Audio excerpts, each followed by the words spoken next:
Flappy, the rehabilitation and social robot owl. Flappy was developed as part of the University of Pennsylvania's Rehab Engineering and Design course, where students apply engineering design principles to address challenges faced by individuals with disabilities. Flappy was designed for a fictional patient with multiple disabilities. Born prematurely at 32 weeks, the patient was later diagnosed with sensorineural hearing loss and cerebral palsy. They also exhibit autistic traits, have poor vision, and function cognitively at an 11 to 13-year-old level.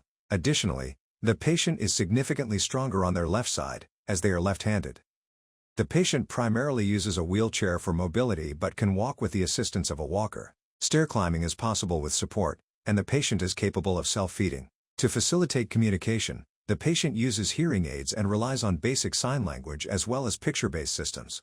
The patient attends an ungraded school in New York City, receiving constant supervision. The goal of this project was to help improve the patient's arm and hand function while also helping assist the patient with verbal communication.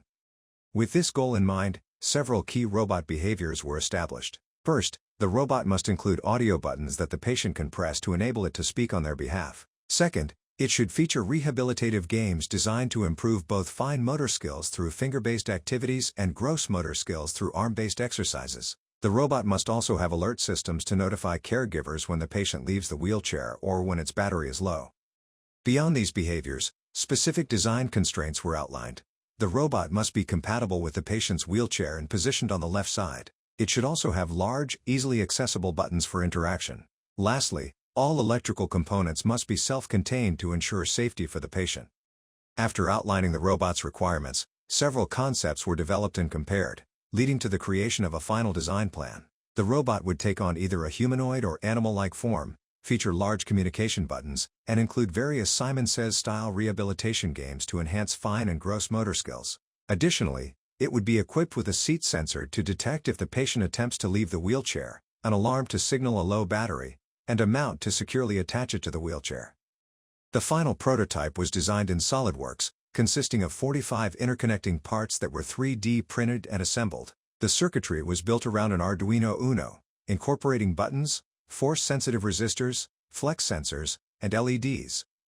After assembling the robot, here's how the audio buttons work. Help. Yes. No. Bathroom. The fine motor control rehabilitation game requires the patient to first press the pink button to start the game. Pinch my beak. If the patient does not pinch the correct part of the owl, does not apply enough force, or does not play the game at all, the owl will prompt the patient to try again. Try again. Pinch my beak. Try again. Only when the patient successfully pinches the correct part of the owl will an LED on the owl's head light up and the robot will prompt the patient to pinch another sensor. Pinch my beak.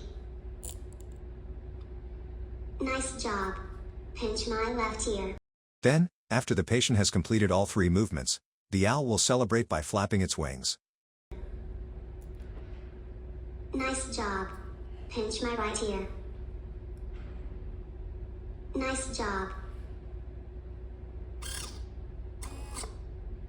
To play the gross motor control rehabilitation game, the patient must first press the purple button.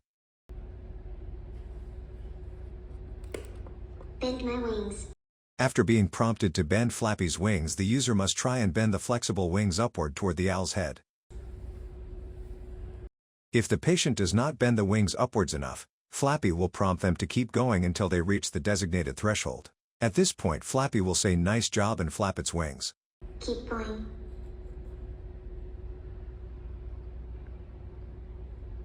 Nice job. The wheelchair alarm remains inactive as long as there is pressure on the seat sensor. However, if the patient attempts to get out of the wheelchair, the RGB LED on Flappy's head will blink to alert the patient's caregivers.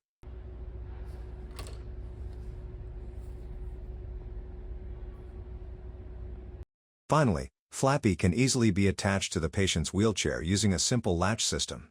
The latch clamps down onto the wheelchair armrest, providing a secure location for Flappy to attach. Flappy then slides down onto the latch's plus-shaped attachment and clicks into place. Flappy would require further iterations and extensive testing before being suitable for use by a patient. However, this proof of concept prototype successfully met the objectives of the course.